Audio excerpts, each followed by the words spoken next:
రాజకుమారి మాయాహారం. మాయాజాల రాజ్యం యొక్క విశేషాలేంటో తెలుసుకుందాం. పూర్వకాలంలో ఆకాశాన్ని తాకే కొండల మధ్య మేఘాలు ముద్దాడేలా ఉన్న ఒక అద్భుత రాజ్యం ఉండేది. ఆ రాజ్యం పేరు సువర్ణపురి. బంగారు గోపురాలు, వెండి తోటలు, మనులతో అలంకరించిన మందిరాలు ఆ రాజ్యానికి ప్రత్యేకత. ఆ రాజ్యానికి రాజు ధర్మనిష్ఠుడైన వీరేంద్ర మహారాజు. ఆయన భార్య మహారాణి సౌభాగ్యవతీదేవి. ఎన్నో సంవత్సరాల ప్రార్థనల తరువాత వారికి ఒకే ఒక్క సంతానం కలిగింది. ఆమెనే రాజకుమారి మాయావతి. మాయావతి పుట్టినరోజునే రాజ్యంలో ఒక అద్భుతం జరిగింది. ఆకాశం నుండి ఒక వెలుగు కిరణం రాజమహల్ మీద పడింది. అదే క్షణంలో రాజ్యంలోని మహర్షులు, జ్యోతిష్యులు ఒక మాట చెప్పారు.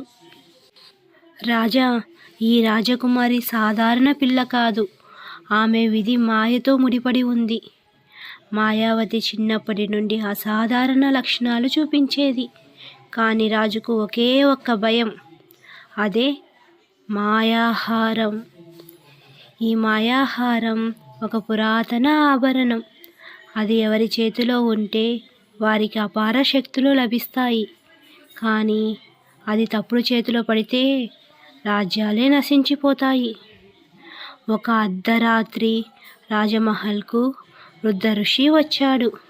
అతని చేతిలో ఒక పాత పెట్టె. మహారాజా, ఈ మాయాహారం నీ కుమార్తె విధితో బంధించబడి ఉంది. ఇది ఆమెకు రక్షణ కూడా, అలాగే ప్రమాదం కూడా. ఆ మాటలు విని రాజు గుండె దడదడలాడింది. ఋషి ఇలా చెప్పాడు, మాయావతి 16 ఏళ్ళు నిండే రోజు ఈ హారం ఆమెను పిలుస్తుంది. ఆ రోజు ఆమె నిజమైన ప్రయాణం ప్రారంభమవుతుంది. కాలం గడిచింది. మాయావతి అందమైన యువరాణిగా ఎదిగింది. కానీ ఆమె నిద్రించేటప్పుడు ఆమె కలల్లో తరచూ ఒక వెలుగు, ఒక మంత్రధ్వని వినిపించేది. ఒక రాత్రి ఆమె కలలో ఒక స్వరం పలికింది, నన్ను వెతుకు, నీ విధి నాలోనే ఉంది.